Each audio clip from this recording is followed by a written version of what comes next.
नमस्कार बच्चों, कैसे हो सब लोग। मैं राम शर्मा एक बार फिर से आपका हार्दिक स्वागत करता हूं आपके अपने आरडब्ल्यू परिवार में। फटाफट से बताएंगे क्या ऑडियो वीडियो दोनों चीज़ें क्लियर हैं, क्या साउंड क्लियर आपको सुनाई दे रहा है और वीडियो क्लियर आपको दिखाई दे रही है, कोई दिक्कत तो नहीं है। फटाफट से बताएंगे सभी लोग। आशुपाल गुड मॉर्निंग, सुधांशु जी गुड मॉर्निंग, सायरा अंसारी, लवकुश महावर good morning, Shalini Rai ji good morning. Good morning सभी बच्चों को, बहुत बहुत प्यार भरा नमस्कार, गुड मॉर्निंग। कैसे हैं सभी लोग? Good morning to all of you. UP 21 Moradabad, बहुत बहुत स्वागत है यूपी 21 मुरादाबाद। चलिए, क्लियर है, सब कुछ क्लियर है, धन्यवाद जी। तो बातें शुरू करते हैं अपनी।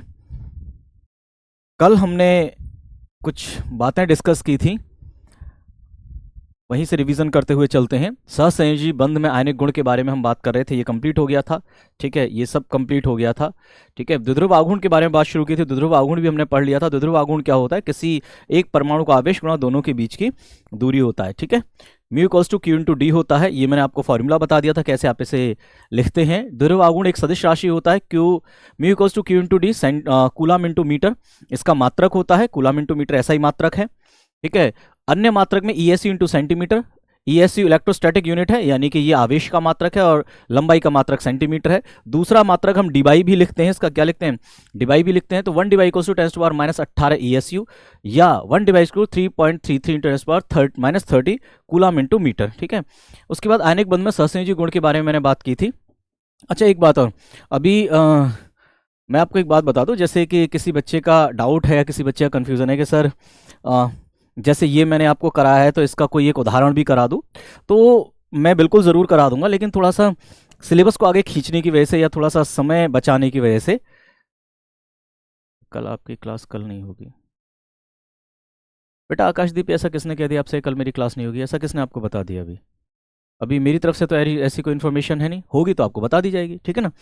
तो मैं एग्जांपल्स भी आपको साथ के साथ करा दूंगा, आप चिंता मत कीजिए, लेकिन थोड़ा सा जल्दी हो जाए काम, है ना, थोड़ा सा इसीलिए अभी एग्जांपल्स मैंने एक दो बीच में नहीं लिया, अदरवाइज जहां जरूरी होते हैं वहां एग्जांपल मैं ले ही लेता हूं अपने आप। ठीक है ना? नेक्स्ट, आयनिक बंध में सहसंयोजी गुण के बारे में बात हुई थी, ये भी कंप्लीट हो गया था हमारा। ठीक है, आयनिक बंध का जो आयनिक बंध में जो सहसंयोजी गुण आता है उसे हम समझाते हैं किससे? उसे हम समझाते हैं फजान के नियम से। किससे समझाते हैं? फजान के नियम से। तो आज हम बात करनी शुरू करने जा रहे हैं फजान के नियम की। किसकी?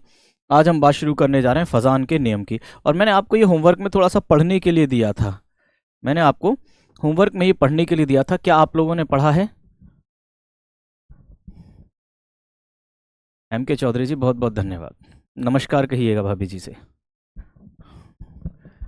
माय गुड टीचर, धन्यवाद। यहाँ तक सारी बातें क्लियर है? यानी आप फटाफट से बताइए, फिर मैं आगे की बातें लेकर चलता हूँ। अच्छा, अविनाश सर ने कहा है कल 2 घंटे की क्लास होगी, तो अभी मेरे पास वो इन्फॉर्मेशन नहीं है। अगर उन्होंने कहा है तो फिर उसी के अनुसार होगा काम। ठीक है ना? अगर उन्होंने कुछ इन्फॉर्मेशन आपको दी है तो ठीक है, वैलिड होगी। ठीक है ना? चलिए, मेरी क्लासेस थी सुबह से, तो हो सकता है मेरे पास अभी इन्फॉर्मेशन नहीं आई है। मेरे पास इन्फॉर्मेशन आ ही जाएगी, जब कोई इन्फॉर्मेशन आपको दी गई तो डेफिनेटली, है ना, मेरे पास भी आ ही जाएगी। चलो, तो हम बात करने जा रहे हैं फजान के नियम की। किसकी? फजान का नियम। राइटिंग थोड़ी सी आज हो सकता है गड़बड़ आए, क्योंकि मुझे थोड़ा सा फीवर है ना, तो हाथ मेरे थोड़े से हो सकता है कि आज उतना अच्छा हैंड राइटिंग ना दे पाए, लेकिन मैं कोशिश पूरी करूंगा। फजान्स रूल, ये फजान्स रूल है क्या? ये फजान का नियम है क्या? तो बहुत ध्यान से सुनेंगे। हाँ बिल्कुल, बिल्कुल कराएंगे, बिल्कुल सब आएगा, अनुनाद, अणु, अनुनाद, संकर सब आएगा। ठीक है, चलो। झारखंड की धरती से प्रणाम, आपको स्वीकार प्रणाम है, सॉरी आपका प्रणाम स्वीकार है, नोएडा, ग्रेटर नोएडा की धरती पे। ठीक है, तो शुरू करूँ मैं बातें अपनी? ठीक है, चलो। आगरा से भी हैं बच्चे। फजान का नियम, तो पहली बात, फजान का नियम होता क्या है? तो इस नियम का उपयोग उपयोग आयनिक बंध में, किसमें? आयनिक बंध में सहसंयोजी गुण, सह संयोजी गुण, सहसंयोजी गुण पता करने के लिए, करने के लिए उपयोग करते हैं। सबसे पहली बात तो आपसे पूछा जाए कि फजांस रूल क्यों यूज किया जाता है, तो फजांस रूल यूज किया जाता है आपके आयनिक बॉन्ड में कौन सा गुण, सहसंयोजी गुण पता करने के लिए। इसके लिए सहसंयोजी गुण पता करने के लिए आप इस नियम का इस्तेमाल करते हैं, इस नियम का पता करते हैं। बिल्कुल प्रगति शर्मा जी, आयनिक बॉन्ड से कोवेलेंट नेचर, बिल्कुल सही बात है। ठीक है, चलो अब क्या है इस नियम में, तो इस नियम के अनुसार, इस नियम के अनुसार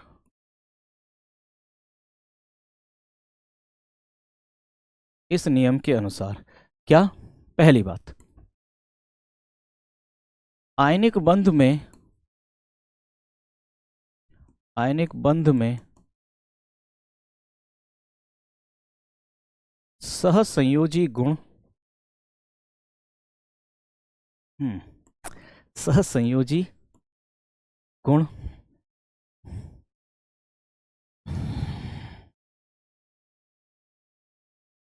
मैं कलर चेंज कर रहा हूं, ऋणायन, ऋणायन के आकार के समानुपाती, आकार के समानुपाती होता है। पहली बात, इसमें तीन बातें लिखेंगे हम, कितनी बातें लिखेंगे इसमें, तीन बातें लिखेंगे। पहला, सहसंयोजी गुण ऋणायन के आकार के समानुपाती है।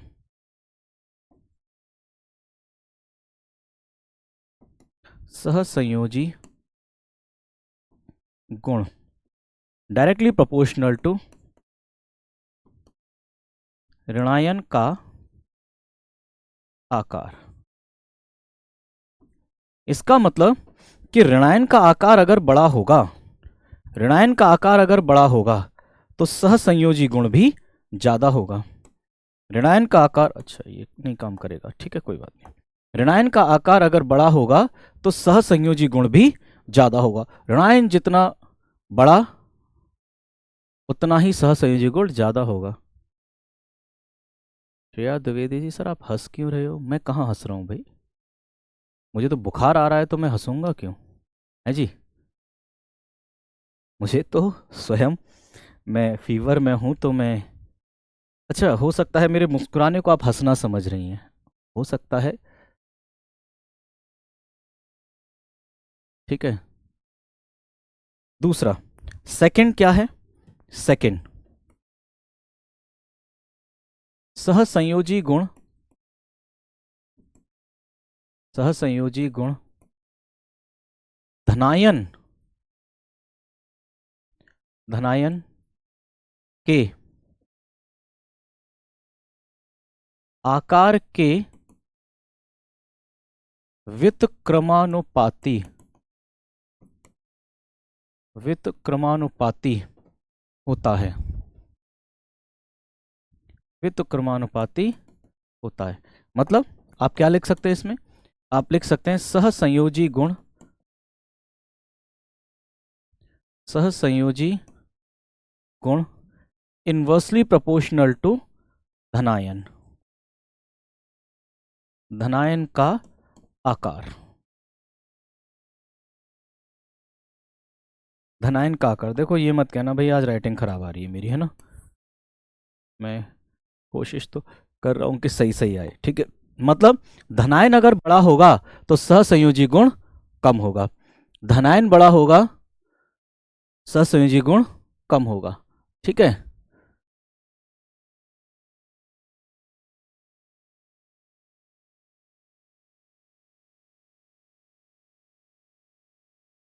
ठीक है, कोई बात नहीं, समझ में आ गई होगी आपको, ठीक है। तीसरी बात, थर्ड, तीसरी बात क्या है कि जो सहसंयोजी गुण है, सहसंयोजी गुण, सहसंयोजी गुण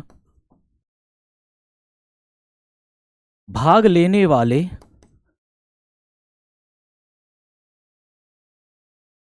आयनों के आवेश, आयनों के आवेश के समानुपाती होता है।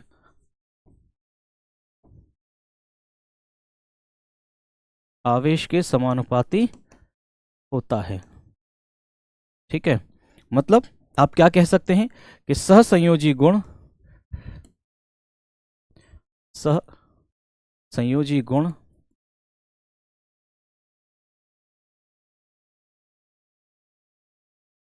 सहसंयोजी गुण डायरेक्टली प्रोपोर्शनल टू आयनों का आवेश, आयनों का आवेश, आयनों का आवेश जितना ज्यादा होगा सहसंयोजी गुण भी उतना ही ज्यादा होगा। ठीक है, ये 3 पॉइंट हो गए, ये 3 पॉइंट हो गए। अब तीनों पॉइंट को मैं दोबारा ध्यान से बोलता हूं। ठीक है, ठीक है, तीनों पॉइंट को मैं, हाँ, तीनों पॉइंट को मैं बहुत ध्यान से बोलता हूं। पहला पॉइंट, सहसंयोजी गुण धनायन के, सॉरी ऋणायन से शुरू करते हैं। सहसंयोजी गुण ऋणायन के आकार के समानुपाती, ऋणायन जितना बड़ा होगा सहसंयोजी गुण भी उतना ज्यादा होगा। धनायन के आकार के व्युत्क्रमानुपाती, धनायन का आकार जितना छोटा होगा उतना ही सहसंयोजी गुण ज्यादा होगा। ठीक, और तीसरा आवेश के समानुपाती, आवेश जितना ज्यादा होगा सहसंयोजी गुण भी उतना ही ज्यादा होगा। ठीक है, अब सुनो, मैं इसे एक डायग्राम से, एग्जाम्पल से समझाता हूं।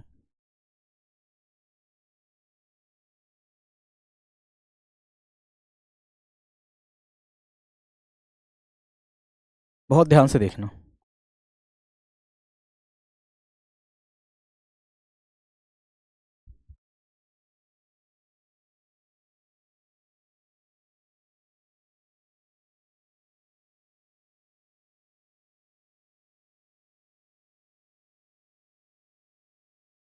ये है मेरे पास कोई ए बी अणु, बहुत ध्यान से देखना, ये है मेरे पास कोई ए बी अणु। ठीक है, इसमें ये ए है पॉजिटिव और ये बी है नेगेटिव। ठीक है, बात समझ में आ गई?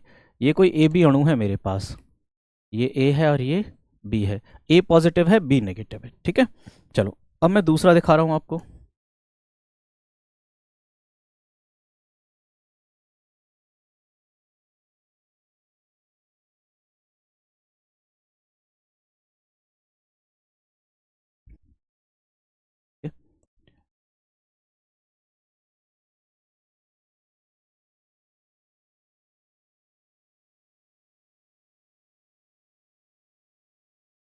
ये है कोई एक्स वाई अणु, क्या है ये है कोई एक्स वाई, ये है कोई एक्स वाई, ये एक्स है और ये वाई है। ठीक है, अब अगर मैं आपसे पूछूं कि ए बी में सहसंयोजी गुण ज्यादा होगा या एक्स वाई में सहसंयोजी गुण ज्यादा होगा, आपके सामने दो बने हुए मॉलिक्यूल ए बी और एक्स वाई, आपसे मैं पूछूं ए बी में सहसंयोजी गुण ज्यादा होगा या एक्स वाई में सहसंयोजी गुण ज्यादा होगा, तो आप कहेंगे कि सहसंयोजी गुण, सहसंयोजी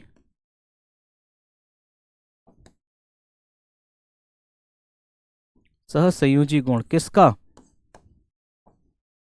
ए बी का, ये कम होगा, क्या होगा, ये कम होगा सहसंयोजी गुण, सहसंयोजी गुण किससे, एक्स वाई से। मतलब एक्स वाई का सहसंयोजी गुण ज्यादा होगा और ए बी का सहसंयोजी गुण कम होगा। ऐसा क्यों? ऐसा कंपैरिजन देखो, कैसे कंपैरिजन, अगर मैं ए बी में धनायन का आकार देखूं तो धनायन का आकार बड़ा है, एक्स वाई में धनायन का आकार छोटा है, तो धनायन का आकार जितना छोटा होगा सहसंयोजी गुण उतना ज्यादा होगा। ए बी में ऋणायन का आकार छोटा है, यहां ऋणायन का आकार बड़ा है, यहाँ ऋणायन का आकार बड़ा है, तो निश्चित तौर पे जहां ऋणायन का आकार बड़ा होगा वहां सहसंयोजी गुण ज्यादा होगा। ठीक है, अगर मैं आपसे कहूं कि दोनों में आवेश, तो यहां आवेश +1 -1 है और यहां आवेश +2 -2, मतलब आवेश यहां ज्यादा है, तो सारी चीजें कहां फेवर हो रही हैं, एक्स वाई में फेवर हो रही हैं। कहां हो रही हैं, एक्स वाई में फेवर हो रही हैं। इसका मतलब एक्स वाई का सहसंयोजी गुण ज्यादा होगा, एक्स वाई का सहसंयोजी गुण ज्यादा होगा। बात समझ में आ गई? चलिए अब मैं कुछ एलिमेंट लेकर आपको समझा देता हूं। हमेशा हैप्पी रहना चाहिए, बेशक आप अंदर से कितने ही दुखी क्यों ना, फ्री होकर रिप्लाई जरूर दीजिए। हाँ बिल्कुल रजत पाल जी, खुश रहना चाहिए। ठीक है, खुश रहना ज़रूरी है। ठीक है, तो उम्मीद है ये बात आपको समझ में आ गई होगी। चलिए अब कुछ और एग्जाम्पल ले लेता हूँ। जैसे अगर मैं आपसे पूछूं आपके पास है एक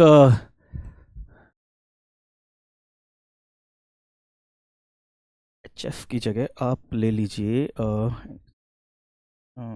ठीक है, मैं NaCl और NaBr, ठीक है, इन दोनों में से किसमें सहसंयोजी गुण ज्यादा होगा बताओ। इनमें से आवेश और वैलेंसी में क्या अंतर है? देखो, वैलेंसी और आवेश में बहुत ज्यादा अंतर नहीं होता। ठीक है, वैलेंसी और आवेश में बहुत ज्यादा अंतर नहीं होता। जो आवेश होता है उसी को आप जनरली वैलेंसी कह देते हैं।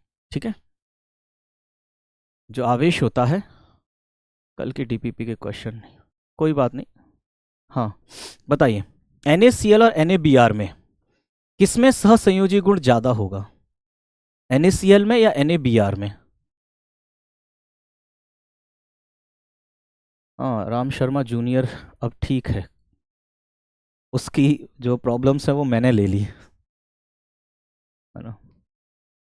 जो उसे प्रॉब्लम हो रही थी मैंने कहा कि वो प्रॉब्लम्स मुझे दे दो, तो अब वो प्रॉब्लम्स मैंने ले लिए, तो अब मुझे, हाँ ठीक है, चलो देखते हैं। अगर मैं कंपैरिजन करूं तो यहां पर सोडियम सोडियम यानी धनायन का आकार तो बराबर, धनायन बराबर है। उसके बाद अगर आवेश देखें तो +1 +1 -1 -1, तो आवेश भी बराबर। अब यहां पर जो डिसाइड होगा वो किससे होगा, क्लोरीन और ब्रोमीन से डिसाइड होगा। अगर मैं क्लोरीन और ब्रोमीन के बारे में बात करूं तो दोनों में से ऋणायन का आकार किसमें बड़ा है, क्लोरीन बड़ा है या ब्रोमीन बड़ा है, क्लोरीन बड़ा है या ब्रोमीन बड़ा है, तो ब्रोमीन का साइज बड़ा है। किसका साइज, ब्रोमीन का साइज बड़ा है। मैं यहां लिख सकता हूं कि ब्रोमीन का साइज जो होता है, ब्रोमीन का जो आकार होता है वो क्लोरीन से ज्यादा होता है। तो इसका मतलब यहां पर ऋणायन का आकार बड़ा है, तो सहसंयोजी गुण किसमें ज्यादा हो जाएगा, NaBr में सहसंयोजी गुण ज्यादा हो जाएगा। बात समझ में आ गई? अरे हाँ या ना, बात समझ में आ गई? ठीक है, चलो अब दूसरा एग्जांपल ले लेता हूं आपके लिए। मैंने आपसे कहा कि मेरे पास है NaCl और दूसरा है मेरे पास KCl। ठीक है, NaCl और KCl। अब बताओ इन दोनों में से किस में होगा ज्यादा, फटाफट से। स्तुति यादव जी बिल्कुल, ये अनुनाद अणु, अनुनाद संकर सब आएगा। ठीक है, सब आएगा, मैं सब कराऊंगा। ठीक है जी, बताओ इन दोनों में से किसमें सहसंयोजी गुण ज्यादा होगा, अब किसमें सहसंयोजी गुण ज्यादा होगा?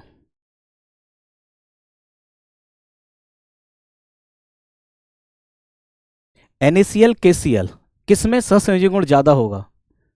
चलो चेक कर लेते हैं, मिले जुले आंसर आ रहे हैं आपके, किसी का कुछ किसी का कुछ। अब अगर मैं इसमें देखूं तो देखो ऋणायन का आकार, सॉरी ऋणायन तो दोनों में बराबर हो गया, तो अब जो आंसर आएगा वो किससे आएगा, धनायन से आएगा। अब जो आंसर आएगा वो किससे आएगा, धनायन से आएगा। अगर मैं इन दोनों में देखूं, सोडियम और पोटेशियम में, तो इनमें से जिसका साइज छोटा होगा उसमें ज्यादा होगा। तो छोटा साइज देख लो, सोडियम छोटा है या पोटेशियम छोटा है, सोडियम छोटा होता है। क्या होता है, सोडियम छोटा होता है, मतलब सोडियम छोटा है, सोडियम प्लस पोटेशियम से छोटा है। तो जो छोटा होगा उसमें ज्यादा होगा, जो छोटा होगा उसमें ज्यादा होगा। तो निश्चित तौर पर इस बार सहसंयोजी गुण का जो एरो है वो ऐसे बनाओगे आप। ठीक है, अब बताओ ये वाला समझ में आया या नहीं आया, ये वाला समझ में आया या नहीं आया? NaCl का ज़्यादा होगा, NaCl का ज़्यादा होगा। ठीक है,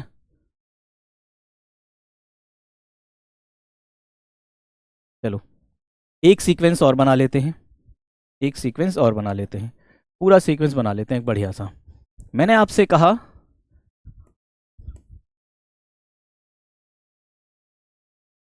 NaF, NaCl, NaBr और Na, इसका सीक्वेंस बताओ। ठीक है, नेक्स्ट।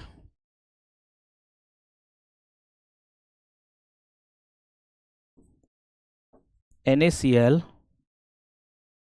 KCl,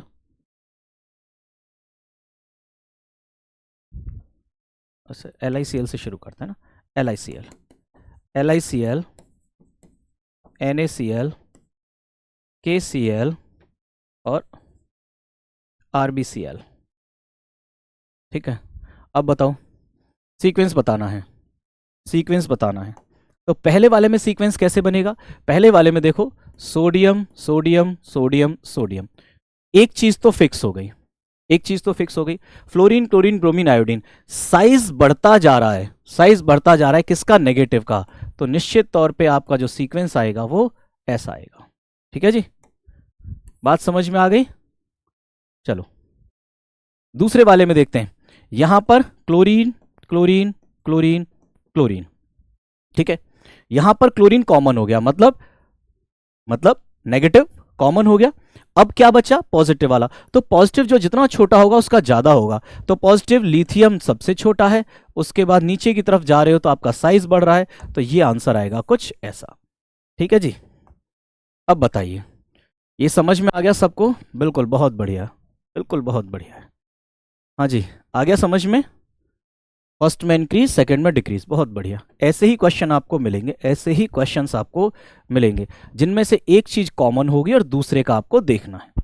एक चीज कॉमन हो जाएगी, क्रिस्टल क्लियर है, बहुत बहुत धन्यवाद जी। ठीक है जी, बढ़े आगे। तो यहां पर बात हुई हमारे फजांस रूल के बारे में। किसके बारे में? फजांस रूल के बारे में। ठीक है जी, चलो अब बाकी ऐसे क्वेश्चंस आपके पास डीपीपी में मिल जाएंगे, आप वहां सॉल्व कीजिएगा। ठीक है,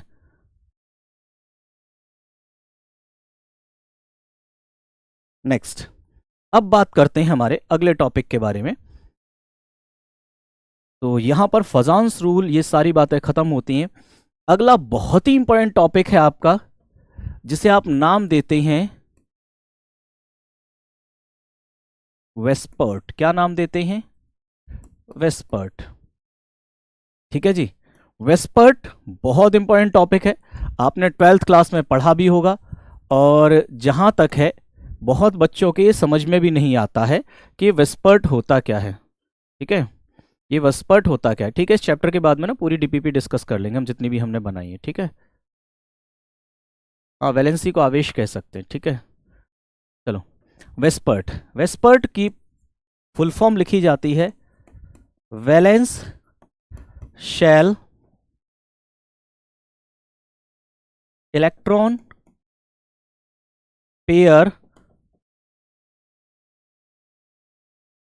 रिपल्शन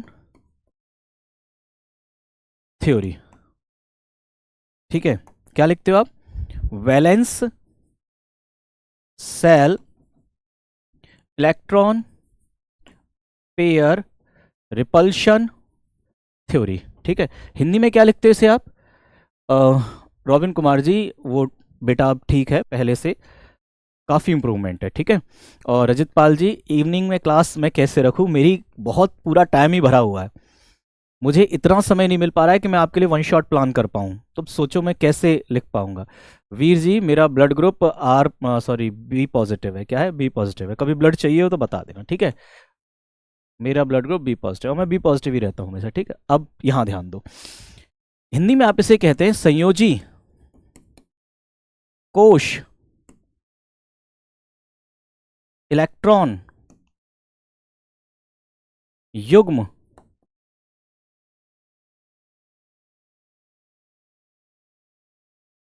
युग्म प्रतिकर्षण प्रतिकर्षण सिद्धांत। अब ये है क्या? तो नाम से ही पता चल रहा है, संयोजी कोश, यानी संयोजी कोश के इलेक्ट्रॉन युग्म, संयोजी कोश में जो इलेक्ट्रॉन युग्म पड़े हुए हैं हमारे, ठीक है, प्रतिकर्षण यानी आपस में कुछ न कुछ क्या करेंगे, धक्केबाजी करेंगे। क्या करेंगे? आपस में कुछ न कुछ धक्केबाजी करेंगे, ठीक है, प्रतिकर्षण सिद्धांत। ठीक है, बात समझ में आई? अब हुआ क्या, इस सिद्धांत से हम क्या निकालते हैं, अणुओं की आकृति। क्या निकालते हैं? अणुओं की आकृति ज्ञात करते हैं। क्या करते हैं? अणुओं की आकृति ज्ञात करते हैं या ज्ञात की जाती है। अणुओं की आकृति ज्ञात की जाती है, ठीक है। अब अणुओं की आकृति कैसे ज्ञात करते हैं, तो बहुत ध्यान से सुनिएगा। जैसे मैं आपसे पूछूं कि H2O की आकृति कैसी होगी, यह है H2O जल, H2O मॉलिक्यूल, तो आप कहोगे ये रहा ऑक्सीजन, ये रहा हाइड्रोजन और ये रहा हाइड्रोजन। बना दिया, ऐसे तो बना देते हो तुम, H2O आप ऐसे बना देते हो, लेकिन क्या ये H2O की आकृति ऐसी है? ऐसी तो नहीं होती। आप बना ऐसी देते हो, जब भी आपसे बनवाया जाता है कि आप H2O की आकृति बनाओ, तो आप H2O की आकृति, H2O की शेप ऐसी बना देते हो, लेकिन वास्तव में H2O की शेप ऐसी नहीं होती। H2O की शेप ऐसी नहीं होती। शेप होती कैसी है फिर H2O की? H2O की शेप होती है, ये है ऑक्सीजन, यहां पर हाइड्रोजन, यहां पर हाइड्रोजन। ये नीचे क्यों आ गए? ये मुड़ क्यों गया? ठीक है, ये मुड़ क्यों गया? शेप ऐसी क्यों हो गई? होती ऐसे है। तो ये जो शेप बनाई जाती है, या ये जो शेप एक्सप्लेन की जाती है, ये इस सिद्धांत से की जाती है।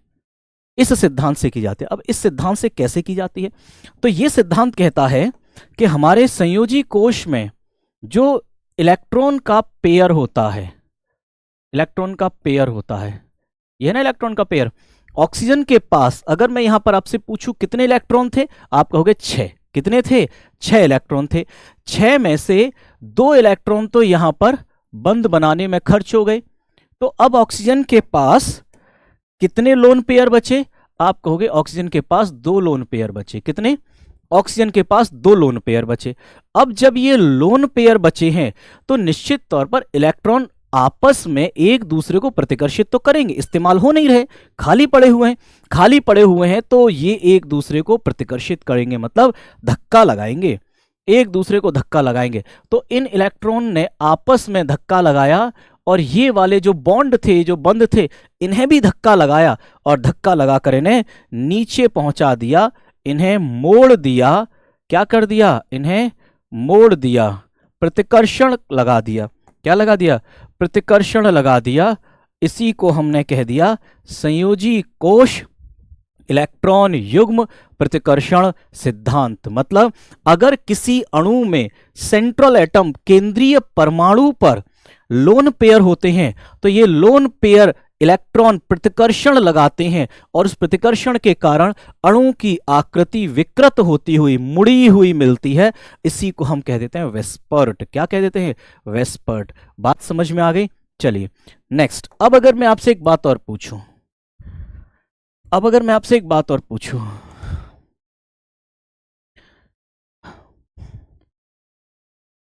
सेकंड, मैं आपसे पूछूं कि CO2 की आकृति कैसी होती है, कार्बन डाइऑक्साइड की, तो आप कहते हैं कि कार्बन डाइऑक्साइड में एक कार्बन, ये रहा, एक ऑक्सीजन, ये रहा, और एक ऑक्सीजन, ये रहा। ठीक है जी।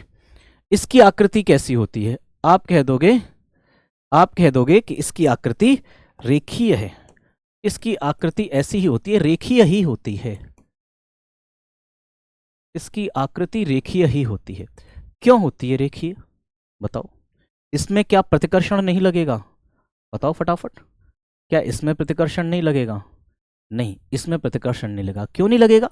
देखो, अगर मैं कार्बन के बारे में बात करूं, तो कार्बन में कितने इलेक्ट्रॉन? 1 2 3 चार ही होते हैं कार्बन के अंतिम कोश में इलेक्ट्रॉन, और चारों के चारों इलेक्ट्रॉन बंद बना रहे हैं, कोई भी इलेक्ट्रॉन खाली नहीं है, यहां पर कोई भी लोन पेयर नहीं है, मतलब there is no lone pair.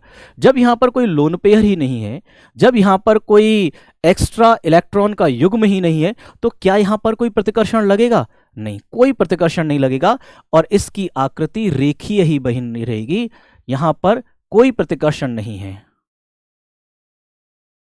कोई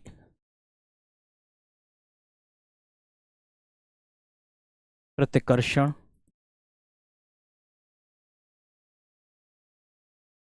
नहीं है। है क्या कोई प्रतिकर्षण? नहीं है। बात समझ में आ गई?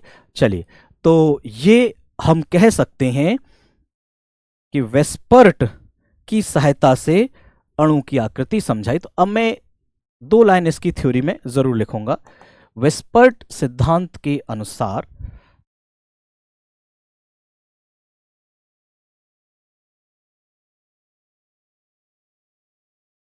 हालांकि सिद्धांत तो थ्योरी, जो टी लिखा हुआ है ना, इसका अपने आप ही मतलब सिद्धांत है, ठीक है, के अनुसार यदि किसी यदि किसी अणु में केंद्रीय परमाणु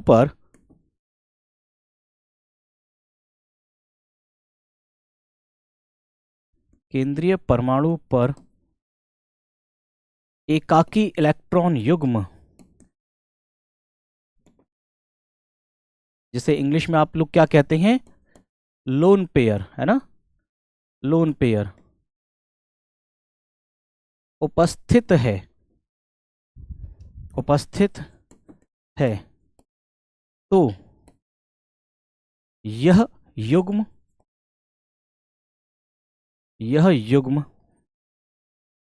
प्रतिकर्षण के द्वारा या प्रतिकर्षण उत्पन्न करता है, यह युग्म प्रतिकर्षण उत्पन्न करता है, उत्पन्न करता है, जिसके कारण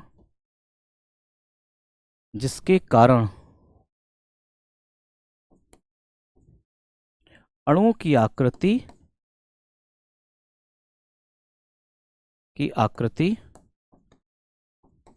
विकृत हो जाती है, ठीक है, विकृत हो जाती है। बात समझ में आ गई? तो बहुत ही इजी है, आसानी से आप इसे क्लियर कर सकते हैं। हाँ बिल्कुल, गिलेस्पी और नाइहोम ने दिया था, बिल्कुल। स्ट्रोजन कलंजन क्या होता है? कहाँ से पूछा है ये प्रश्न? आप एक बार दोबारा से लिखिए, शायद क्लास रुक रही है, रुकनी तो नहीं चाहिए क्लास, ठीक है। अब बात ये आती है कि क्या केवल लोन पेयर ही आपस में प्रतिकर्षण लगाते हैं? नहीं, लोन पेयर के साथ साथ बॉन्ड पेयर भी प्रतिकर्षण लगाते हैं। बॉन्ड पेयर कैसे? अगर मैं कहूं प्रतिकर्षण का सीक्वेंस, तो सबसे ज्यादा प्रतिकर्षण होता है लोन पेयर में। किसमें? लोन पेयर में सबसे ज्यादा प्रतिकर्षण। इसके बाद इससे कम प्रतिकर्षण होता है लोन पेयर बॉन्ड पेयर में। किसमें? लोन पेयर बॉन्ड पेयर में। और सबसे कम प्रतिकर्षण होता है बॉन्ड पेयर में। इसमें बॉन्ड पेयर में। तो सबसे ज्यादा लोन पेयर, उससे कम लोन पेयर बॉन्ड पेयर, और सबसे कम बॉन्ड पेयर, ठीक है। अब मुझे जरा एक बात बता दो फटाफट से, क्या ये सिंबलिक फॉर्म आपको समझ में आ रही है? अगर ये सिंबलिक फॉर्म समझ में नहीं आ रही तो मैं इसे ओपन करके शब्दों में लिख देता हूं, हिंदी में लिख देता हूं। अगर समझ में आ गया तो गुड, और नहीं आया तो मैं दोबारा से इसे हिंदी में लिख देता हूं। फटाफट से बता दो मुझे, ठीक है, फटाफट से बता दो भैया जी। क्या आप अपने गवर्नमेंट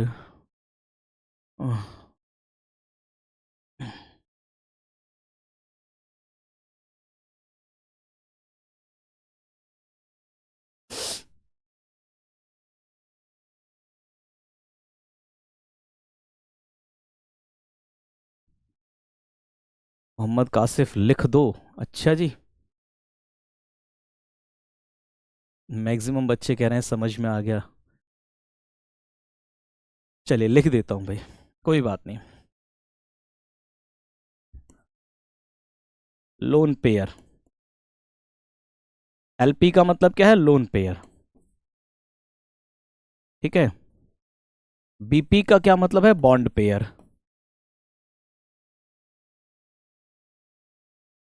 ठीक है, लोन पेयर बॉन्ड पेयर। ठीक है, मतलब इलेक्ट्रॉन्स में लोन पेयर में सबसे ज्यादा रिपल्शन लगेगा, फिर बॉन्ड पेयर लोन पेयर में, और फिर बॉन्ड पेयर बॉन्ड पेयर में। जैसे अगर मैं आपसे कहूं, एक एग्जाम्पल ले लेते हैं, क्या एक एग्जाम्पल ले लेते हैं। मैंने कहा कि मेरे पास कोई मॉलिक्यूल है, जैसे अभी H2O ही लिया था, क्या लिया था?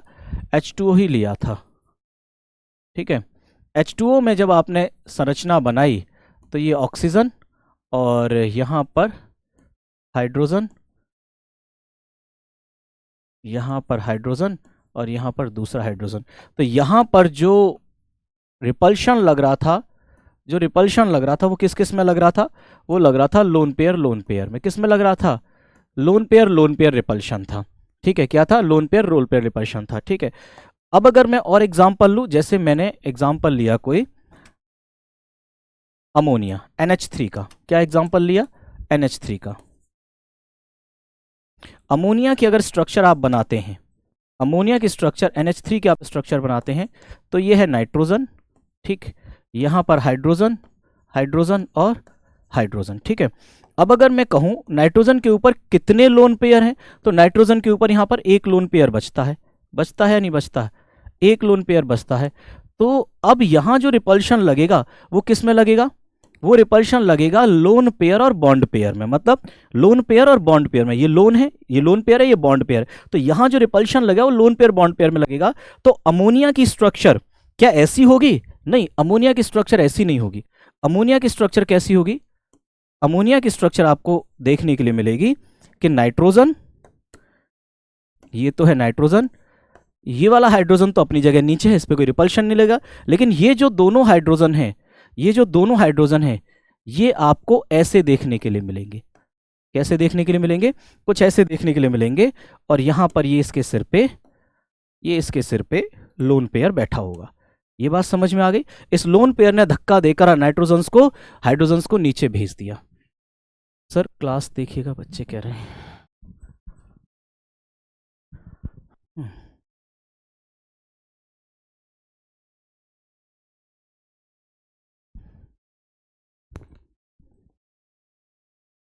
चेक कर लो कहाँ से दिक्कत आ रही है।